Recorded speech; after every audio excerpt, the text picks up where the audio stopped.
How to tag someone on Instagram story without showing it. So in today's video, I'll show you step by step on how to tag someone in Instagram story without showing it. After you open your phone now, swipe your Instagram feed to right and off to open your camera section. So after you come to this story section, as you can see now, you can go ahead now and tap on this camera icon to take a picture, or you can tap on this section to select an image. So for me, I'll just go ahead and take take a picture of this watch. So as you can see now, after you take a picture or a video, now tap on this. As you can see now, tap on this sticker icon to tag some people. So tap on this mention. So in this section now, you can go ahead and type in the people that you want to tag or the people that you want to mention on your Instagram story. So I'll just go ahead and type in the people name. So if you start typing the people name, it will give you suggested people. So go ahead and choose the person. You can tag up to 20 people on any Instagram story.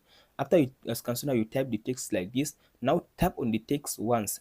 Tap on the text once. So as you can see now, it changed the background of the text and it makes the text to white. So now zoom in the text, make the text bigger like this, and now drag the text to, as you can see now, drag the mention to up, as you can see now. Now I drag it to upside, as you can see now. Now here is some of the background of the mention or tag people, but now as you can see now, nobody can be able to see it on the image, as you can see now. Now you can go ahead and upload your story without just showing how many people you tag on your Instagram story, but the tag people are still existing since here is the background of the tag people. Hope this video helps you. Don't forget to like, subscribe and share.